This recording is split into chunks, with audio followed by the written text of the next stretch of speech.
പക്ഷെ ഇതിന്റെ ഒരു നന്മയുണ്ട്. ഇത് നമ്മൾ വാങ്ങിച്ചു കൊടുത്തു, ആ കുട്ടി നന്മയാണ് ചെയ്യുന്നത്. ഇന്ന് എത്ര വാട്സപ്പിന്റെ ഗ്രൂപ്പുകളുണ്ട്, ഉസ്താദുമാരുടെ വാലിന്റെ വാട്സപ്പ് ഗ്രൂപ്പുകളുണ്ട്.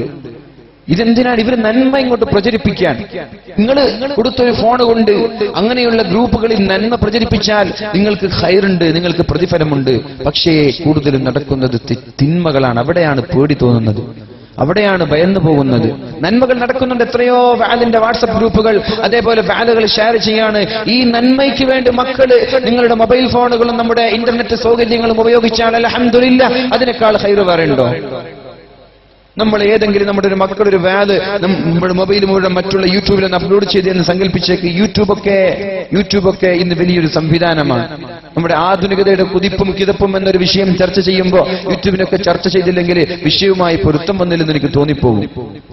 യൂട്യൂബ് ഒരു ഏണിംഗ്, സമ്പാദനം നടത്തുന്ന ഒരു മേഖലയാണ്. അതിൽ ഹറാം കൊണ്ട് സമ്പാദിക്കുന്നവരുണ്ട്, ഹലാൽ കൊണ്ട് സമ്പാദിക്കുന്നവരുണ്ട്.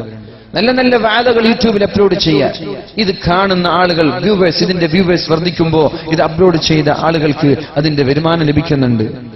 ആ വരുമാനം മാത്രമല്ലല്ലോ, ഇതൊരാൾ കണ്ടാൽ, ഈ വാദ കണ്ടിട്ട് ഒരാൾ നന്നായാൽ ഇത് അപ്ലോഡ് ചെയ്ത ആളുകൾക്കും അല്ലാഹു അതിന്റെ പ്രതിഫലം നൽകും. അതാണ് ഇതുകൊണ്ടുള്ള നേട്ടം. ഇനി യൂട്യൂബിലൊക്കെ അപ്ലോഡ് ചെയ്യുന്നത് വേണ്ടാത്ത വീഡിയോകൾ, കമ്പി വർത്തമാനങ്ങൾ അല്ലേ? രണ്ട് ആൺകുട്ടിയും പെൺകുട്ടിയും രണ്ട് പ്രണയിനികൾ സംസാരിക്കുന്ന ആ ഒരു രാത്രിയുടെ യാമങ്ങളിൽ സല്ലപിക്കുന്ന അവരുടെ കിന്നാരങ്ങൾ ഒപ്പിയെടുത്തിട്ട് യൂട്യൂബിൽ അപ്ലോഡ് ചെയ്യുക. ഇത് ആളുകൾ കണ്ട് കേട്ട് അർമാദിക്കുക, ഇത് കണ്ടിട്ട് ആസ്വദിക്കുക. ആരാണോ അപ്ലോഡ് ചെയ്തത് അവർക്ക് ഇതിന്റെ നിരന്തരമായ തിന്മകൾ വരും. അയാൾ മരിച്ചാലും യൂട്യൂബിൽ അയാൾ ഉണ്ടാക്കിയ ചാനൽ ഉണ്ടാകും, അയാൾ അപ്ലോഡ് ചെയ്ത വീഡിയോ യൂട്യൂബിൽ ബാക്കിയുണ്ടാകും. അയാൾ മരിച്ചാൽ ഇത് ആരൊക്കെയാണ് അയാളുടെ മരണശേഷം കാണുന്നത്? ഖബറിലേക്ക് നിരന്തരമായി പോകും. ഇത് തമാശയല്ല. ഇത് നമ്മുടെ നാട്ടിൽ ചെറുപ്പക്കാർ യൂട്യൂബിൽ വേണ്ടാത്ത വീഡിയോകൾ അപ്ലോഡ് ചെയ്യാറുണ്ട്.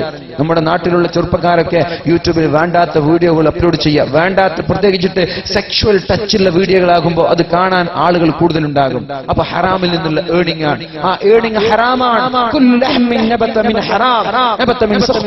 ഹറാമിൽ നിന്നുണ്ടായ എല്ലാ ഇറച്ചി കഷ്ടങ്ങളും പോകേണ്ടത് നരകത്തിലേക്കാണ്. അവൻ പോകുന്നത് നരകത്തിലേക്കാണെന്ന് പരിശുദ്ധ റസൂലുള്ളാഹി സല്ലല്ലാഹു അലൈഹി വസല്ലം. എല്ലാം നന്മയ്ക്ക് വേണ്ടി തിന്മയ്ക്ക് വേണ്ടി ഉപയോഗിക്കാൻ പറ്റുന്ന കാലത്ത് ആരാണോ ആഖിറത്തിനെ ലക്ഷ്യമാക്കിക്കൊണ്ട്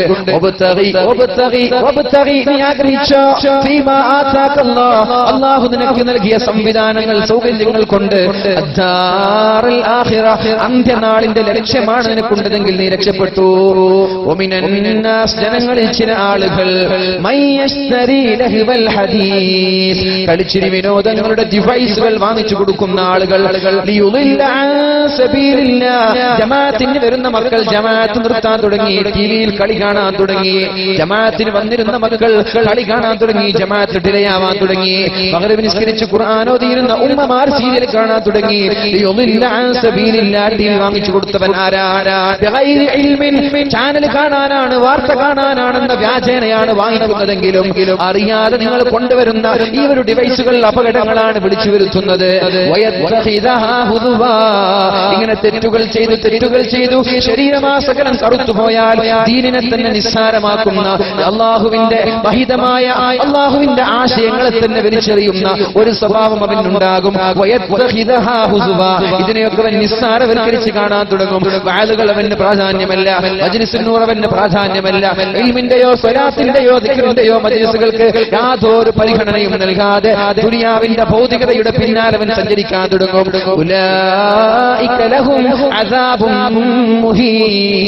അവർക്ക് അല്ലാഹു നൽകാൻ പോകുന്നത് നിന്ദ്യമായ ശിക്ഷയാണ്, ഏറ്റവും നീചമായ ശിക്ഷയാണ്. ഇങ്ങനെ വാങ്ങിച്ചു കൊടുക്കുന്ന ആളുകൾക്ക് അല്ലാഹു നൽകാൻ പോകുന്നത്. അല്ലാഹു നമ്മളൊക്കെ രക്ഷപ്പെടുത്തട്ടെ. നമ്മളൊക്കെ വാങ്ങിച്ചു കൊടുത്ത ആളാണ്. പക്ഷേ എന്ത് ചെയ്യാ? ഇനിയെങ്കിലും മക്കളോട് പറയാ, ഇതുകൊണ്ട് നന്മയെ ചെയ്യാൻ പാടുള്ളൂ മോനെ. ദയവ് ചെയ്ത് നിനക്ക് വാങ്ങിച്ചു തന്ന ഉപ്പ നരകത്തിൽ പോകാൻ ഇത് കാരണമാവരുത്. മഹാനായ ഉമർ ഇബ്നു അബ്ദുൽ അസീസ് റളിയല്ലാഹു അൻഹു പെരുന്നാളിന്റെ രാത്രി മക്കളും ഭാര്യയും കരയുകയാണ്. ഭർത്താവിന്റെ മുമ്പിൽ പോയി, ഉപ്പയുടെ മുമ്പിൽ പോയി 9 മക്കൾ കരഞ്ഞു. ഉപ്പ, നാട്ടുകാരെല്ലാം പുതുവസ്ത്രങ്ങൾ ധരിച്ചുകൊണ്ട് പള്ളിയിലേക്ക് പോകുമ്പോ ഞങ്ങൾ മാത്രം പറഞ്ഞ വസ്ത്രം ധരിച്ചിട്ട് പോകണോ? ഞങ്ങൾക്ക് പുതിയ വസ്ത്രം വേണമെന്ന് പറഞ്ഞു. മക്കളും ഭാര്യയും തന്റെ അടുത്തേക്ക് വന്നപ്പോഴാണ് ഉപ്പ ചോദിച്ചത്, മക്കളെ നിങ്ങൾ എന്ത് എന്താണ് പറയുന്നത്?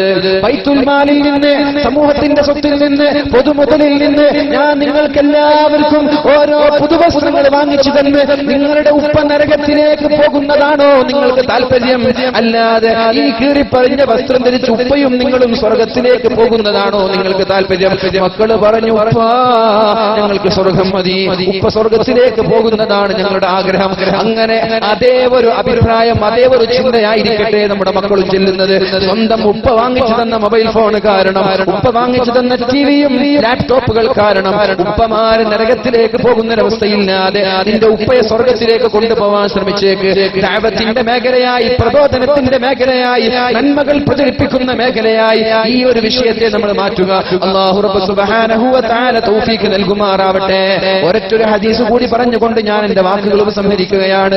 റസൂലുള്ളാഹി സ്വല്ലല്ലാഹു അലൈഹി വസല്ലമ തങ്ങൾ പറഞ്ഞു, ഇന്ന മിമ്മാ യമിന മിൻ അമലിഹി, ഒരാളുടെ സൽപ്രവർത്തനങ്ങളിൽ നിന്ന് ഒരാളുടെ മുഅ്മിനായ ഒരു സഹോദരന്റെ ഖബറിലേക്ക് നിരന്തരമായി വരുന്ന നന്മകൾ ഏതൊക്കെയെന്ന്. ഇന്ന മിമ്മാ യൽഹഖുൽ മുഅ്മിന മിൻ അമലിഹി വ ഹസനാതിഹി ബഅദ മൗതിഹി, നമ്മൾ മരിച്ചാലും നമ്മുടെ ഖബറിലേക്ക് നിരന്തരമായി വന്നുകൊണ്ടിരിക്കുന്ന നന്മകൾ ഏതൊക്കെ എന്ന് അല്ലാഹുവിന്റെ ഹബീബ് പരിചയപ്പെടുത്തുകയാണ്. ഇൽമൻ അല്ലമഹു വ നശറ, അവൻ പ്രചരിപ്പിച്ച ഇൽമ്. ഈ വാലുകൾ നിങ്ങൾ കേട്ടു, നിങ്ങളത് റെക്കോർഡ് ചെയ്തു, അല്ലെങ്കിൽ നിങ്ങൾ യൂട്യൂബിൽ നിന്നൊരു വാല് ഡൗൺലോഡ് ചെയ്തു, എന്നിട്ട് മറ്റൊരാൾക്ക് പറഞ്ഞു കൊടുത്തു. നമ്മളൊരു വാല് പറഞ്ഞു കൊടുത്തു, വാട്സപ്പിൽ വരുന്ന ഒരു സന്ദേശം മറ്റൊരാൾക്ക് പറഞ്ഞു കൊടുത്തു. ഇൽമൻ അല്ലമഹു വ നശറ, നമ്മൾ പഠിപ്പിച്ച ഇൽമുകൾ, നമ്മൾ പ്രചരിപ്പിച്ച ഇൽമുകൾ, നമ്മൾ സ്പ്രെഡ് ചെയ്ത ഇൽമുകൾ, അത് നാളെ ഖബറിലേക്ക് കടന്നു വരുമെന്ന് പരിശുദ്ധ റസൂലുള്ളാഹ്. മനസ്സിലായില്ലേ? നമ്മൾ പറഞ്ഞു കൊടുത്ത ഇൽമ്. ഇപ്പൊ നമ്മളൊരു വാല് പറഞ്ഞു, നിങ്ങൾ ആരെങ്കിലും നന്നായി, എനിക്ക് വലിയൊരു നേട്ടമായിരിക്കും അത്. അല്ലാതെ കുറെ വാല് പറഞ്ഞ് പൈസ വാങ്ങിച്ചു പോയി, നിങ്ങൾ ആരും നന്നായിട്ടൊന്നും ഇല്ല, എന്താ കാര്യം? വാതിൽ ഒരാൾ നന്നായത് ആഖിറത്തിലേക്കും ദുനിയാവിലേക്കും നല്ലതാണ്. ഒരാൾ നന്നായി. ഇനി ഈ വാല് നിങ്ങൾ കേട്ടു, നിങ്ങളുടെ ഭാര്യയോട് പോയിട്ട് സംഭവമൊക്കെ പറഞ്ഞു കൊടുത്തു, നിങ്ങളുടെ മക്കളോട് പറഞ്ഞു കൊടുത്തു, നിങ്ങളുടെ മക്കൾ നന്നായി എങ്കിൽ നിങ്ങൾക്കുണ്ട് നിങ്ങളുടെ ഖബറിലേക്ക് ഇതിന്റെ ഓഫർ, ഇതിന്റെ ഓഹരി. ഇൽമൻ അല്ലമഹു വ നശറ. രണ്ടാമത് പറഞ്ഞത് ഔ വലദൻ സാലിഹൻ തറക, നമ്മൾ ഇട്ടേച്ചു പോകുന്ന സ്വാലിഹീങ്ങളായ മക്കൾ. അതേപോലെ أو صدقة أخرجها من ماله في صحته وحياته تلحقه من بعد موته. നമ്മൾ നല്ല ആയുസ്സും ആരോഗ്യവുമുള്ള സമയത്ത് നമ്മൾ ചെലവഴിച്ച സമ്പത്തും നമ്മുടെ ഖബറിലേക്ക് വരും ഇൻഷാ അല്ലാഹ്. നാളെ നമ്മൾക്ക് നമ്മുടെ മരണശേഷം അവിടെ ഈ സ്വതക്കകളൊക്കെ കണ്ടുമുട്ടാൻ സാധിക്കും. 15 കൊടുത്തതും 5 കൊടുത്തതും 1000 കൊടുത്തതൊക്കെ അല്ലാഹു നാളെ ഖബറിൽ വെച്ച് നമ്മൾക്ക് കണ്ടുമുട്ടാനുള്ള നന്മയാണ്. അല്ലാഹു നമ്മുടെ നന്മകളൊക്കെ സ്വീകരിക്കുമാറാവട്ടെ. ഈ വാലുകൾ നാളെ ആഖിറത്തിൽ ഉപകരിക്കുന്ന ഒരു വാലാക്കി അല്ലാഹു മാറ്റുമാറാവട്ടെ.